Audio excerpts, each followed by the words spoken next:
Okay, so let's talk about हम astrology को या ज्योतिष को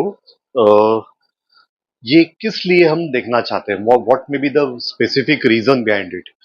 नॉर्मली होता क्या है कि हम लोग जब भी किसी न किसी इश्यूज में प्रॉब्लम में स्टक होते हैं, मतलब हमें लगता है कि अब हम यहाँ से कैसे निकले, हमें कोई ऑप्शंस दिखाई नहीं देते। मतलब आदमी के जब दुख के दुख वाला समय आता है, मतलब उसको लगता है कि हम कहीं कहीं कोई रास्ता नहीं दिखाई दे रहा है ना, तब हम ज्योतिष की तरफ या एस्ट्रोलॉजी की तरफ ज्यादा देखते हैं।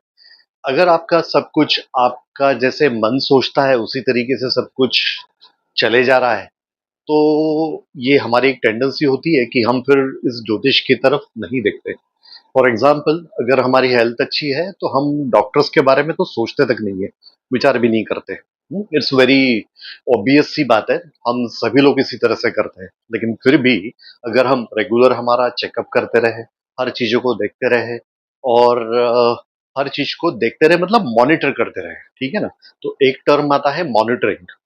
तो मॉनिटरिंग करने के लिए भी हमें ये ज्योतिष का बहुत ज्यादा उपयोग होता है, यूज होता है। देखो, मैं तीन एस्पेक्ट्स के बारे में बात करूंगा। ये तीन एस्पेक्ट्स को अगर हम देखे, सोचे, समझे और यूज करें किस बात के लिए, ज्योतिष के लिए, तो then it will be great. मतलब हमें ज्योतिष देखना क्यों है, तो इन तीन बातों के लिए देखो कैसे। फर्स्ट आता है मॉनिटरिंग, जैसे मैंने अभी कहा आपसे। तो मॉनिटरिंग का मतलब होता है कि मुझे हमेशा मेरा अपना mental status, emotional status, financial status, ये हमेशा चेक करते रहना है। किस तरह से चेक करना है? बैंक बैलेंस चेक नहीं करना है सिर्फ। तो मुझे ये चेक करना है कि आने वाले दिनों में ये there are what may be the sources. अगर मेरा फाइनेंशियल बर्डन थोड़ा बढ़ने वाला है, मुझे पता है कि ये आगे चल के शायद मेरे एक्सपेंसेस और ज्यादा बढ़ सकते हैं, ठीक है, तो इसको मैं कैसे हैंडल करूं, ये एक पार्ट हुआ। दूसरा पार्ट ये होता है कि मैं, क्या मेरे स्पेसिफिक कहीं गोल्स हैं, उस गोल से रिलेटेड चीजें क्या मैं कर रहा हूं, ठीक है, तो उसी को हम मॉनिटरिंग कहेंगे। तो इसका मतलब सबसे पहले तो गोल सेटिंग जरूरी है, ठीक है। तो एस्ट्रोलॉजी के अकॉर्डेंस में, ज्योतिष के अकॉर्डेंस में, गोल सेटिंग करने वाला प्लैनेट कौन सा होगा? ये 9 के 9 प्लैनेट्स आपको गोल सेटिंग के लिए हेल्प करने वाले हैं। ओके, सिर्फ कोई एक प्लैनेट नहीं, 9 के 9 प्लैनेट। वैसे कलयुग का राजा जिसे कहा जाता है, किंग ऑफ दिस कलियुग, कलयुग नहीं हो, कलियुग है, ठीक, उसे कहा जाता है, उसका नाम है राहु। रियली।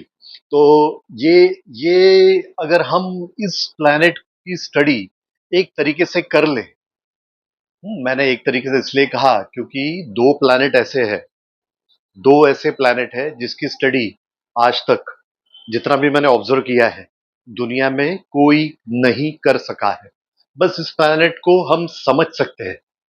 इसको समझने में भी ना हमारे न जाने कितने महीने, कितने साल निकल जाए। ऐसे दो प्लैनेट है, वो है, एक है राहु, दूसरा है केतु।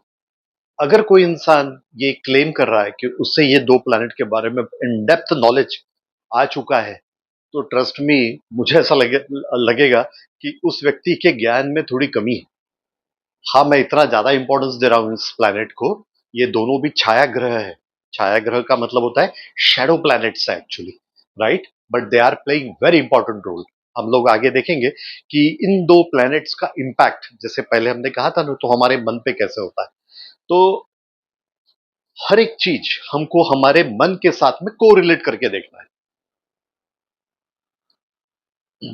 मैंने मेरी लाइफ में एस्ट्रोलॉजी को समझने के लिए जो प्रिंसिपल यूज किए हैं, वही सेम प्रिंसिपल मैं आपको बता रहा हूं।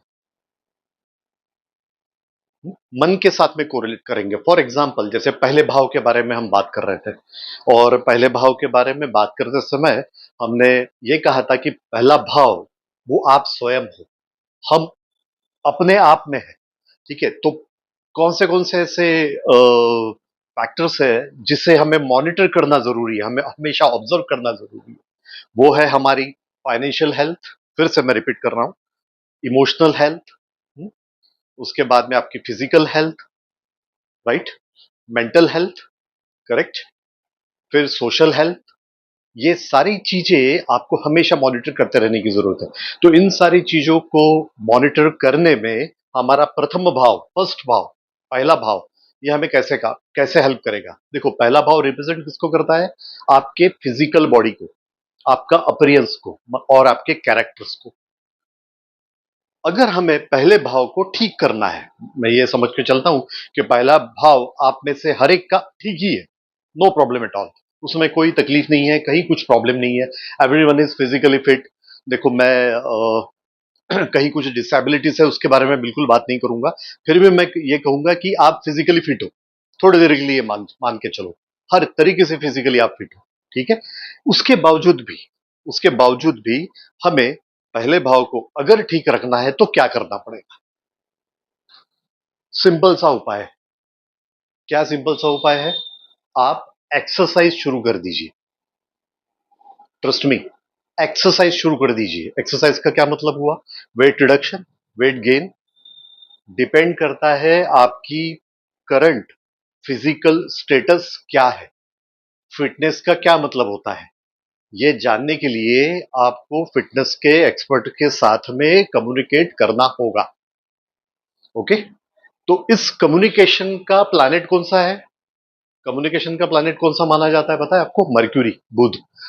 थोड़ी देर के लिए फिर से इस बात को भी हम साइड में रखते हैं, हमें करना है ये, ठीक है। तो अगर हम पूरा एक प्लान माइंड में बनाए और जो जो फिटनेस एक्सपर्ट है उन्हें मार्क करें, उन्हें सर्च करें और उनसे जाके मिले, फेस टू फेस या फिर ऑनलाइन, और फिर उनसे बात करें किस बारे में?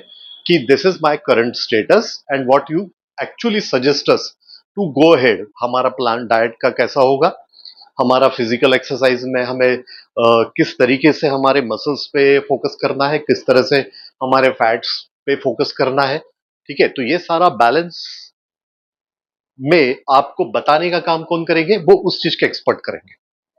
अगर आपका एम पक्का है, अगर आपके माइंड में ये बिल्कुल फिक्स है कि मुझे मेरे फिजिकल बॉडी को अच्छा बनाना है, ठीक है, तो मर्क्यूरी अपने आप आपको सपोर्ट करेगा, क्योंकि आपके माइंड में वो प्लान रेडी हो जाएगा। फिर मैं जाके बात किससे करूं, कैसे करूं, ठीक है ना, ये सारी चीजें आपका मन, मतलब मूड, अपने आप इसका रास्ता निकालेगा। जब वो रास्ता निकालेगा और आप सच में कम्युनिकेशन शुरू कर दोगे, इमीडिएटली आपका मर्क्यूरी भी ठीक होना शुरू हो जाएगा, अगर वो बिगड़ा हुआ है तो। अगर वो ऑलरेडी अच्छा है तो कोई बात ही नहीं, ठीक है। तो कम्युनिकेशन के प्लैनेट कौन सा होता है, आप एज अ नोट करके लिख लीजिए, मर्क्यूरी, राइट। तो किसी पर्सन को अगर आप देखोगे कि जिसका कम्युनिकेशन स्किल काफी अच्छा है, तो ये समझ लेना उसका मर्क्यूरी अच्छा है। इसका मतलब क्या हुआ? The coordination of that mercury, बुध, मर्क्यूरी मतलब बुध, बुध प्लैनेट का मून के साथ में, मतलब चंद्रमा के साथ में कोऑर्डिनेशन अच्छा है, राइट। लेकिन इस मून और चंद्रमा के कोऑर्डिनेशन के लिए आपका प्रथम भाव, मतलब आपकी फिजिकल अपीयरेंस, फिजिकल बॉडी, वो अच्छा होना चाहिए। मतलब मेरा कम्युनिकेशन तो अच्छा है, but I am not able to talk because I have some problems. मुझे थोड़ी देर बात करते से ही ना मेरी सांसें फूल जाती है, या फिर मुझे डायबिटीज का बड़ा सा प्रॉब्लम है, मुझे शुगर की बीमारी है, मुझे और भी कुछ इश्यूज है, राइट, फिजिकल इश्यूज है। तो इसका मतलब क्या हुआ? मेरा पहला भाव, यानी फिजिकल अपीयरेंस मेरा गड़बड़ है। तो भले ही मेरा मर्क्यूरी कितना क्यों स्ट्रांग न होने दे, ठीक है, या फिर मेरा मून कितना भी स्ट्रांग होने दे, राइट, लेकिन वो आपको potential, full of their potential आपको कभी भी सपोर्ट नहीं करेंगे। इसलिए फ्रेंड्स, सबसे ज्यादा जरूरी क्या है? ये स्वयं आप, पहला कैरेक्टर, आपका पहला भाव, इसका हम हमारे मेंटल ग्रोथ में, हमारे इमोशनल ग्रोथ में कैसे यूटिलाइज कर सकते हैं प्रथम भाव को? क्या हम मेडिटेशन करें? मेडिटेशन के बारे में हमने पहले भी बात की थी। चाहे आप किसी भी लग्न के क्यों न हो, चाहे आपकी राशि कोई भी क्यों न हो, ठीक है, लेकिन आपके आपका कुंडली कितना भी स्ट्रांग क्यों न हो या कितना भी वीक क्यों न हो, आप किसी भी प्रोफेशन से क्यों न हो, शायद आपके प्रोफेशन में न जाने कौन सी प्रॉब्लम अभी चल रही हो, या फिर सब कुछ बहुत अच्छा चल रहा हो, मतलब आपका स्टेटस, हर तरह का स्टेटस किसी भी लेवल पे क्यों न हो अभी फिलहाल, फिर भी आपको मेडिटेशन, इसका मतलब क्या होता है? फोकस, वो करना जरूरी है। किस बात पे फोकस करोगे आप? फोकस फोकस आपको उन सब बातों पे करना है जिस बातों का आपके गोल के साथ में कनेक्टिविटी है। अगर मैंने कुछ गोल सोच लिए हैं, जैसे मैंने आज आज दिन भर का मैंने कुछ एक गोल डिसाइड किया हुआ है कि मुझे ये पर्टिकुलर टास्क आज कंप्लीट करने हैं, ठीक है। तो उन सब चीजों को कंप्लीट करने के लिए, ठीक है ना, मुझे क्या क्या लगने वाला है, मुझे जिस जिस तरह का एक फोकस लगेगा, वो फोकस के बारे में मैं बात कर रहा हूं। तो वो फोकस मुझे कहां से मिलने वाला है? वो फोकस मुझे प्रथम भाव से मिलेगा। अब ये प्रथम भाव जब हम बोल रहे हैं, तो इस प्रथम भाव में कोई ना कोई राशि जरूर होगी। जैसे मैंने कहा था ना, कितनी तरह की राशियां हैं टोटल? 12। 12 तरह की राशियां हैं, ठीक है ना। तो आप थोड़े देर के लिए इमेजिन ऐसा करके चले कि आपके ही अंदर में, स्वयं के अंदर में ही, एक नहीं, दो नहीं, ये 12 की 12 राशियां हैं। क्योंकि देखो, आपकी कुंडली आपके सामने में है, ठीक है। अब इस कुंडली में 12 भाव है, मतलब 12 राशियां है। और ये कुंडली मतलब आप स्वयं हो, प्रथम भाव मतलब आप स्वयं हो। तो मैं थोड़ी देर के लिए ये इमेजिन करके हम चलते हैं कि ये कुंडली मतलब ही हम सब, हम अब स्वयं है। तो हमारे अंदर ही ये 12 राशियां है। ओके। तो इसका मतलब ये 12 भाव भी हमारे अंदर ही है, जिसका मेन कंट्रोलर कौन है? मून है, चंद्रमा है, मन आपका। करेक्ट। अब अगर इसमें प्रथम भाव में, इसके प्रथम भाव में राशि, राशि मतलब साइन, एक सिंबल, एक इन्वायरमेंट, मेष है, एरीज है, ठीक है ना। प्रथम राशि आपकी एरीज आती है, ठीक है। तो हर राशि का, जैसे हम थोड़ी देर पहले बात कर रहे थे, हर राशि राशि का एक ड्राइविंग प्लैनेट होता है। ड्राइविंग प्लैनेट होता मतलब कैसे? देखो, जिस तरह से हमारा पूरा एक फिजिकल बॉडी है, राइट, लेकिन हम हाथों से एक अलग काम करते हैं, पैरों से हम अलग काम करते हैं, कानों से अलग काम करते हैं, आंखों से अलग काम करते हैं। उसी तरीके से, ठीक है, हमारे पूरे सिस्टम को, हमारे इस बॉडी के पूरे सिस्टम को जब एक्टिवेट करना है, फंक्शनिंग करवाना है, तो ये 9 के 9 प्लैनेट्स वर्क करते हैं, 12 के 12 राशियां वर्क करती है। और 27 नक्षत्र भी होते हैं, ठीक है। नक्षत्र के बारे में भी हम डिस्कस करेंगे, लेकिन थोड़ा सा बाद में करेंगे। दशा वाले प्लैनेट्स होते हैं, वो भी वर्क करते हैं। ये एक साथ सारे के सारे जब फंक्शनिंग करते हैं, तब जाके हमारा एक काम होता है, कर्म जिसको हम बोलते हैं। जो भी हम एक्टिविटी करते हैं ना, उसके कर्म कहा जाता है। तो जो भी कर्म हम आज करते हैं, उसका फल मतलब रिजल्ट हमें बाद में मिलता है। करेक्ट। अच्छा या बुरा, बहुत अच्छा या बहुत बुरा, वॉट एवर इट में बी, वो कर्म है, उसका रिजल्ट है। वो रिजल्ट जब मिलना है, तब मिलेगा। वो कब मिलेगा, वो किस कौन से चीजों पे वो डिपेंड है, राइट। ये सब की जानकारी हमें ज्योतिष देता है, हमें डायरेक्शन देता है। उसके अलावा हमें बताता भी है कि आपने यदि ये कर्म किए, तो आपका ये चीजों में, इस चीजों में ये अच्छा होगा, और ये कब होगा। This is what we want, right. तो जैसे ये हमारे ये सारे जो एस्पेक्ट्स है, जिसके बारे में हम हमेशा इशू में होते हैं, फाइनेंशियल इश्यूज हो सकते हैं, रिलेशनशिप के इश्यूज हो सकते हैं, हेल्थ के इश्यूज हो सकते हैं, या फिर हमारा मन ही नहीं लग रहा है कहीं पे, हमारे मूड बार बार स्विंग हो रहे हैं, ऐसा कुछ हो रहा है। तो इन सारी चीजों में से कोई भी अगर एस्पेक्ट हमें तकलीफ देता है, तो पहला भाव हमें हेल्प करेगा इस सब चीजों को रेक्टिफाई करने के लिए। कब? जब हम फिजिकल लेवल की एक्सरसाइजेस शुरू कर देंगे। अब इंटरेस्टिंग बात देखना, किस तरीके से हमारे पूर्वजों ने कुंडली का पूरा एक सेक्शन बनाया हुआ है। देखो, बड़ा इंटरेस्टिंग सा है। इसमें एक एक सिंबॉलिक करके इन्होंने एक टर्म यूज किया है। वो टर्म है काल पुरुष की कुंडली। तो काल पुरुष का मतलब होता है समय, काल का मतलब होता है समय, ठीक है। तो समय के साथ चलने वाली कुंडली, तो समय के साथ चलने वाली कुंडली मतलब जो 12 राशियां है ना, उसको नंबर 1 से लेकर नंबर 12 तक नंबरिंग दिए गए। फॉर एग्जाम्पल, राशि नंबर 1 को एरीज मतलब मेष, उसको नंबर 1 दिया गया है, ठीक है। सेकंड राशि जो होती है, वो वृषभ राशि है आपकी, that is a Taurus. Correct. तीसरी जो राशि होगी आपकी, वो कौन सी होगी? जेमिनाई, मिथुन। आप चाहिए तो लिख लो, पहली कौन सी होगी? एरिस, मतलब कौन सी? मेष, राइट। सेकंड कौन सी होगी? नंबर लिखते चले जाना, वो नंबर लिखना जरूरी है साथ साथ में, 1 2 3 4 इस तरीके से। सेकंड कौन सी है आपकी? वृषभ, मतलब कौन सी? टॉरस। यहाँ देखो हम लोग इंग्लिश कैलेंडर के अनुसार नहीं देखने वाले, ठीक है ना। वो सन को फॉलो करते हैं, हम लोग मून को फॉलो करते हैं। तो हम लोग ना हमारी कुंडली की तरफ हम भारत के जो शास्त्र है अकॉर्डिंग टू दैट ही हम इसको स्टडी कर रहे हैं। हम वो सनशाइन को नहीं देख रहे हैं, हम लोग मून साइन को देख रहे हैं, ठीक है ना। सिर्फ समझने में आसानी जानी चाहिए, इसलिए मैं साथ साथ में इंग्लिश नाम भी आपको बताया जा रहा हूँ। थर्ड कौन सा होता है हमारा? मिथुन, that is Gemini. Okay. Fourth कौन सा होगा? कर्क, मतलब cancer. Okay okay fine. Fifth कौन सा होगा? लियो, मतलब सिंह राशि। सिक्स कौन सा होगा?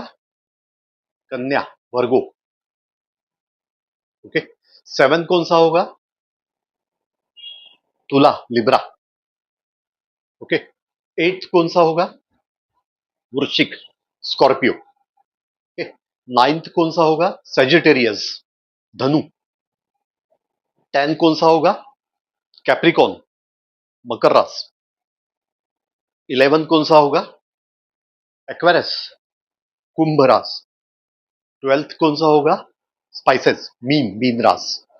हो गए 12 राशि। तो अब इमेजिन ये करो सबसे पहला काम तो कि ये 12 के 12 राशियों के कैरेक्टर्स आपके अंदर में है। ये जरूरी नहीं है कि मेरे अंदर सिर्फ सिंह के ही कैरेक्टर्स है, लियो के ही कैरेक्टर्स है, या सेजिटेरियस के ही है, या फिर कैप्रिकॉन के है। नहीं नहीं, हमारा मन है। देखो हमारे मन में हर तरह के थॉट्स आते हैं। अगर हमारे मन ने चाहा तो हम सिंह की तरह भी काम कर सकते हैं, हमारे मन ने चाहा तो हम लिब्रा की तरह भी काम कर सकते हैं, हमारे मन ने चाहा तो हम कैप्रिकॉन की तरह भी काम कर सकते हैं। राइट। ओके। जिस तरह से हमारी ये 5 उंगलियां होती ना, बराबर एक जैसे नहीं होती, और पांचों उंगलियों की हेल्प से ही हम कोई एक्टिविटी कर सकते हैं। उसी तरीके से इन 12 राशियों की हेल्प से ही हम हमारी जिंदगी के सारे गोल्स को अचीव कर सकते हैं। चाहिए तो लिख लो इस बात को। 12 राशियों के हेल्प से ही हम हमारे सारे गोल्स को अचीव कर सकते हैं। ये बिल्कुल भी जरूरी नहीं है कि मेरी राशि, मेरा साइन ये है, मेरा लग्न ये है, तो ये ऐसे ही चलेगा, ऐसा नहीं है। हर हर रात के बाद में सुबह होती है, सुबह के बाद में फिर रात होती है। राइट। और हमारा मून जो है वो कंटिन्यूस फ्लो होता है, कंटिन्यू चलते रहता है, लाइक हमारा मन। करेक्ट। इसलिए मून को बहुत ज्यादा इंपॉर्टेंस अब हमने देना चाहिए। You are getting my point? Okay. तो इसमें से कोई भी रास वीक या कोई भी रास बहुत स्ट्रांग ऐसा नहीं है। नॉर्मली माना जाता है ना, सिंह जो लियो जो रास है वो सारे राशियों का राजा माना जाता है, उसको किंग माना जाता है। तो बाकी के लोग, बाकी की राशियां ये किंग नहीं हुई, ये कुछ और हो गई, इसका मतलब ऐसा होता है? नहीं नहीं, ऐसा सब कुछ नहीं है। ठीक है ना, कैरेक्टर वाइज डिफाइन किया गया है। तो इसका मतलब अगर मैं सिंह राशि का हूं तो मैं शेर बन गया हूं, ऐसा उसका मतलब होता है? नहीं, वो भी नहीं। तो कोई अगर कन्या राशि का है तो वो कन्याओं की तरह चलेगा, उसका पूरा कैरेक्टर? नो, ऐसा भी नहीं है। जो सिंह राशि का है उसमें भी कन्या के गुण होते हैं, और कन्या वालों में भी सिंहों के गुण होते हैं, नो डाउट। ओके। तो 12 की 12 राशियां कहाँ है? हमारे अपने आप में है, ये समझ लीजिए। और इसके साथ साथ में क्या होता है, इन 12 राशियों को, अब ये 12 राशियां है पूरी की पूरी, अब ये चल पड़ी है, अपने पूरे बॉडी में है, अपने पूरे मन में है। राइट। तो अभी इनको चलाने के लिए कोई ना कोई तो एक कंट्रोलर चाहिए। राइट। तो हर एक राशि का इसलिए एक ड्राइवर, जैसे मैंने थोड़ी देर पहले कहा था, ड्राइवर होता है। जिसको मैं कंट्रोलर भी कह सकते हो, आप ड्राइवर भी कह सकते हो, या स्टार्टिंग पॉइंट्स भी कह सकते हो। और हर एक ड्राइवर मून के साथ में जरूर कोऑर्डिनेट करेगा। कैसे? फॉर एग्जांपल, काल पुरुष की कुंडली कुंडली के अनुसार अगर पहले भाव में नंबर 1 लिखा है, इसका मतलब वहां पे राशि कौन सी हुई मेरी? साइन कौन सा हुआ मेरा? एरीज, मतलब मेष। ठीक है। इसका स्वामी कौन है पता है? इसका स्वामी है मार्स, मतलब मंगल। प्लीज इसको भी लिख लीजिए। इसका स्वामी मतलब इसका कंट्रोलर, इसका ड्राइवर, एरिस का कंट्रोलर है मंगल। ठीक है। अब अगर एरिस का कंट्रोलर मंगल है तो ये जब जब एक्टिवेट होगा आपके मन में, ठीक है ना, वो कब कब होगा, वो कौन से इवेंट पे होगा, वो सब हम डिस्कस करेंगे आगे चल के। राइट। लेकिन ये जब भी एक्टिवेट होगा, ये मून के साथ में कोऑर्डिनेट जरूर करेगा, चंद्रमा के साथ कोऑर्डिनेट जरूर करेगा, पक्का। क्योंकि चंद्रमा क्या है? आपका मन है, तो मन के साथ ये जरूर कोऑर्डिनेट करेगा। मतलब जब भी कोई भी थॉट प्रोसेस हमारे माइंड में आएगी, तो सबसे पहले वो कहां पर आके स्टक होती है? मून, चंद्र, मन के साथ में। मन क्या करता है इमीडिएटली? मन आपके पुराने डायरेक्टरीज को ओपन करेगा, डिक्शनरीज को ओपन करेगा, माइंड में जितने भी आपका डेटा है ना, उसको ओपन करेगा और क्या करेगा? चेक करेगा, ये सेम तरह की चीजें क्या पहले कभी हुई है, देखी है? ओके फाइन, देखी है, फाइन। तो फिर अब एक्ट कैसे करना है? ये ऐसे ऐसे एक्ट करे, ओके। ऐसे ऐसे एक्ट करने से रिजल्ट अच्छा मिला था, हाँ मिला था, then you can go head and act it. जैसे गाड़ी चलाना होता है ना, तो जब हम पहली बार गाड़ी चलाना जब सीखते हैं, तो हमें काफी एफर्ट्स लेने पड़ते हैं, करेक्ट। बाद में क्या होता है? धीरे धीरे वो गाड़ी चलाना हमें आ जाता है। तो उसके बाद में अब हम जब गाड़ी चलाते हैं, ड्राइव करते हैं, तो ड्राइविंग करते समय हम इतने इजीली ड्राइव करते हैं, हमें पता भी नहीं चलता। अब ये कौन हैंडल करता है? ये हमारा मून। उसको पता है हाउ टू ड्राइव, क्लच किधर है, गियर किधर है, एक्सीलेटर कौन सा है, स्टीयरिंग कौन सा है, वगैरह वगैरह वगैरह, सारे फंक्शंस उसको पता है। और उसको साथ साथ ये भी पता है कि कौन सा लेट्स से ब्रेक कब प्रेस करना है, एक्सीलेटर कब प्रेस करना है, मतलब कौन सा इक्विपमेंट कब ऑन और ऑफ करना है, और कितने लेवल पे करना है, ये सब कुछ उसके ब्रेन में फिट हो चुका है एज अ अल्गोरिदम। क्या? अल्गोरिदम। मतलब कोई भी एक रिपीटेटिव चीज जब हमारा मन करता है ना, तो हम उससे क्या कहेंगे? वो अल्गोरिदम फिक्स्ड हो चुका है, करेक्ट। ओके, तो जैसे मैंने कहा था अभी कि पहले प्रथम भाव में अगर एरीज है, नंबर 1 है, ठीक है, तो इसका स्वामी कौन है? मंगल, मार्स। ये सुनते से ही कुछ हुआ क्या? ठीक है। मार्स के बारे में सुनते से ही बहुत लोगों को लगता है बाप रे, तो पाप ग्रह है, पता नहीं ये क्या क्या कर देगा। ये पाप ग्रह इसलिए है, एग्रेसिव है। हमारे मन में एग्रेशन के जब भी विचार आते हैं, आप समझ लीजिए उस समय पे हमारा मार्स एक्टिवेट होता है। हमारा मार्स नाम का ड्राइवर ना गाड़ी चलाने के लिए रेडी हो जाता है। वो चला पाए या नहीं चला पाए अलग बात है, राइट, वो एक्टिवेट होता है। अब इसी एग्रेशन को अगर मैं ये कहूं, इमीडिएटली मून ने अगर प्रॉपरली हैंडल कर लिया, ठीक है, तो क्या होगा? यही एग्रेशन हमें काम का होगा। कैसे? एक एग्जांपल बताता हूं। देखो, एक कहावत आपने सुनी होगी, गुस्सा अकल को खा जाता है। तो मार्स का मतलब गुस्सा समझते हैं सभी लोग, तो चलो इसी को हम आगे लेके चलते हैं। तो मार्स का मतलब गुस्सा, ओके। तो अब ये गुस्सा क्या करने वाला है? अकल को। अकल कहाँ है हमारी? मन के अंदर है। ठीक है, तो मन के अंदर इसको ब्लॉक कर देता है। अब सेंसेस बंद हो गए मन के। अब ये जो चाहे कर ले, ये पता नहीं क्या कर देगा, बिना सोचे समझे कुछ ना कुछ हरकत कर देगा, करेक्ट। और वही मन अगर मार्स को ठीक तरीके से इंस्ट्रक्शन दे दे, तो फिर यही मार्स, यही एनर्जी हमें काम की हो जाएगी। You getting my point? यही मार्स अब विद ब्रेक वाली गाड़ी के साथ में चलेगा, अच्छे से चलेगा। इसलिए गाड़ी में, आपके व्हीकल में सबसे इंपॉर्टेंट इंस्ट्रूमेंट पता है कौन सा होता है? ब्रेक्स। जब भी किसी को गाड़ी चलाना सीखना है ना, अगर आपने जब भी सीखी होगी, याद करना सबसे पहला काम अननोइंगली नोइंगली आपने यही किया होगा, ब्रेक्स को हैंडल करना। हम्म जब तक हम ब्रेक को हैंडल करना नहीं सीखेंगे ना, हमें गाड़ी चलाना नहीं आएगा, ठीक है ना। तो हमारे कुंडली में ब्रेक का काम कौन कौन करेगा, कैसे करेगा, वो भी हम देखेंगे बाद में, करेक्ट। फिर से आ जाते हैं एरीज की तरफ। इसका स्वामी कौन है? कहा हमने? मार्स है, ओके। और मार्स का अगर हम इष्ट देव कहेंगे, देखो किस तरह से लॉजिकली जोड़ा हुआ है, तो उससे इष्ट देव को बजरंगबली माना गया हुआ है। शक्ति का स्तोत्र, बुद्धि का स्तोत्र, बजरंगबली, करेक्ट। एनर्जी का स्तोत्र, राइट। तो हमारी फिजिकल बॉडी का रिप्रेजेंटेशन काल पुरुष की कुंडली के अनुसार कौन करता है? प्रथम भाव। इसका स्वामी कौन है? मंगल।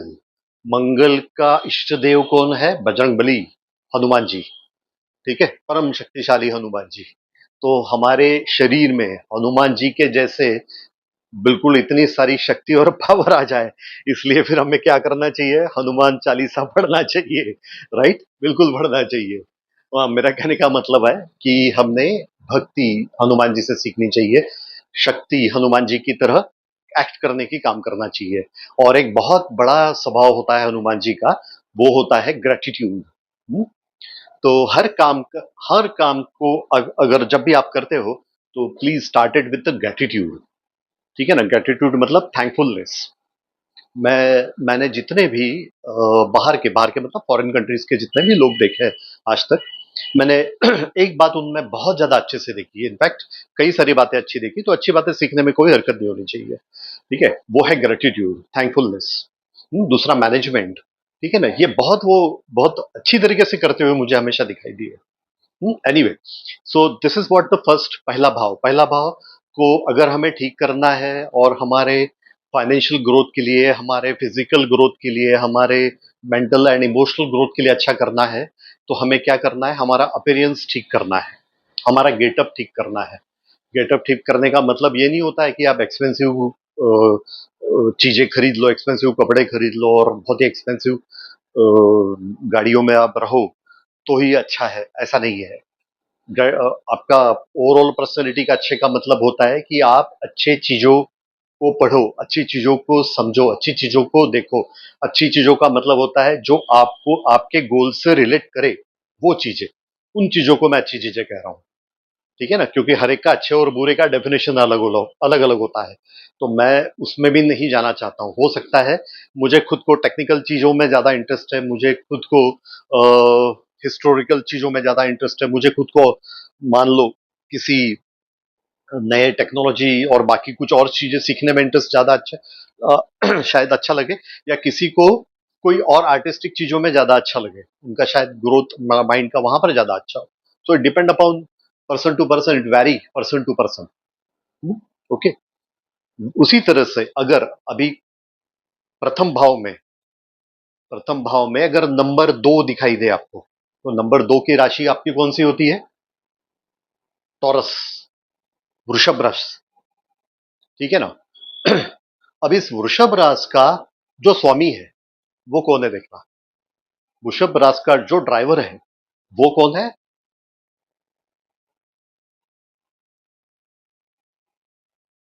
वृषभ राशि का ड्राइवर, ड्राइवर कह रहा हूं मैं। ठीक है ना? विनस, शुक्र। इसका ड्राइवर शुक्र है, शुक्र वृषभ राशि का। ये प्लैनेट उसे ड्राइव करता है। ठीक है? ठीक। अगर यहां पे 3 नंबर का हो राशि, दैट इज अ मिथुन। मिथुन राशि का ड्राइवर कौन है? मर्क्यूरी, बुध। लिख लीजिए, मर्क्यूरी, बुध। फोर्थ, कर्क, कैंसर। इसका ड्राइवर स्वयं खुद चंद्रमा है, मून खुद है। इसलिए नॉर्मली लोग कहते हैं कि ये कर्क लग्न वाला इंसान है, बड़ा इमोशनल है। ये गाड़ी भी वही चला रहा है, खुद ही खुद से कोऑर्डिनेट कर रहा है, खुद ही चला रहा है, किसी और को कोऑर्डिनेट से भी नहीं कर रहा है। तो किसी इमोशनल मूवी देखते समय किसी इमोशनल सीन को देखेगा तो सबसे ज्यादा इम्पैक्ट इसके मन पे होते हुए दिखाई देगा आपको। ठीक है ना? जरूरी नहीं ऐसा ही हो, एक जनरलाइज स्टेटमेंट है। ओके। फिफ्थ, सिंह राशि, लियो। इसका स्वामी कौन आता है? सूर्य भगवान। लियो का स्वामी कौन? सूर्य भगवान। ओके। सिक्स्थ, वर्गो, कन्या। इसका स्वामी कौन? बुध, फिर से। तो बुध और किसका हुआ तो स्वामी? तीसरे नंबर की राशि का भी, और ये छठवें नंबर के राशि का भी हुआ है। दो दो दो राशि का स्वामी ड्राइवर कौन है? बुध है, मर्क्यूरी। तीसरे का और छठवें का, सिक्स मतलब कौन सा हुआ? वर्गो। तीसरा मतलब जेमिनी, इनका, मिथुन। राइट? इनका दोनों का मिला के कौन है? बुध, बुध चला रहा है उससे। ठीक है। सिक्स के बाद में आता है सेवंथ। सेवंथ मतलब लिब्रा। इसका स्वामी कौन आएगा? वीनस, फिर से। फिर से मतलब नंबर 2 वृषभ का भी वीनस था और लिब्रा का भी वीनस है।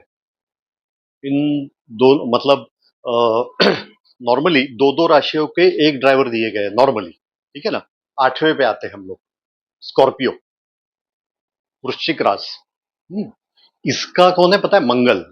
जो एरिस का है ना मंगल, मार्स, इसका भी मार्स है मंगल, वृश्चिक का भी। Okay, fine. नाइन्थ पे आते हैं हम। नाइन्थ मतलब धनु, सैजिटेरियस। इसका स्वामी जो है वो गुरु, जुपिटर। फाइन। अब 10th पे आ जाओ। 10th मतलब कैप्रिकॉन, इसका स्वामी है शनि महाराज। वंडरफुल। 11th एक्वेरियस, इसका स्वामी है शनि महाराज और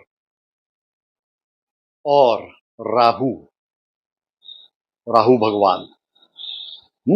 मैंने 8 नंबर की राशि कही थी ना, 8 नंबर की राशि मतलब कौन सी? वृश्चिक, स्कॉर्पियो। उसका कौन स्वामी था? मंगल। साथ साथ में वृश्चिक का भी स्वामी एक और आता है, कौन? केतु, वो भी है। ओके। 11th राशि एक्वेरियस, जिसका राहु भी है और शनि भी है, इसके दो ड्राइवर्स है। ओके। फिर 12th राशि कौन से? स्पाइसेस, मतलब मीन राशि। इसका स्वामी कौन है?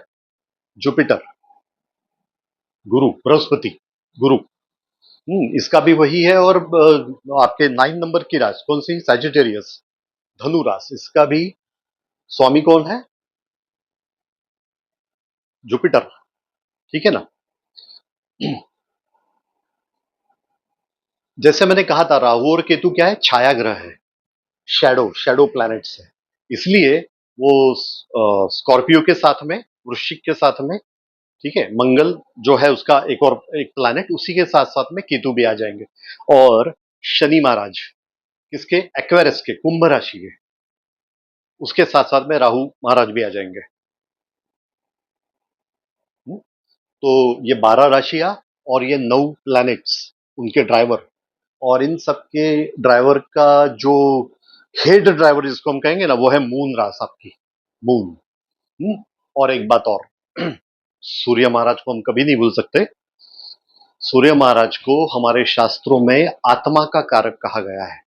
ये क्या है एग्जैक्टली ना, वो हम जानेंगे, हम समझने की कोशिश करेंगे, क्योंकि हमारे शास्त्रों में ये कहा गया है और हमारे साइंस में भी ये कहा गया है कि पृथ्वी का जो उत्पत्ति हुई है, जनरेट हुई है अर्थ हमारी, वो उसके पीछे जो मेन सबसे बड़ा रोल जो रहा है, वो कौन से प्लैनेट का रहा है? तो सूर्य महाराज का रहा है।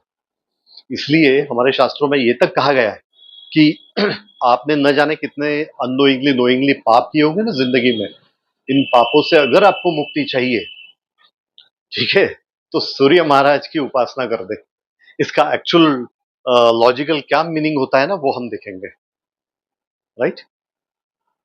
ओके।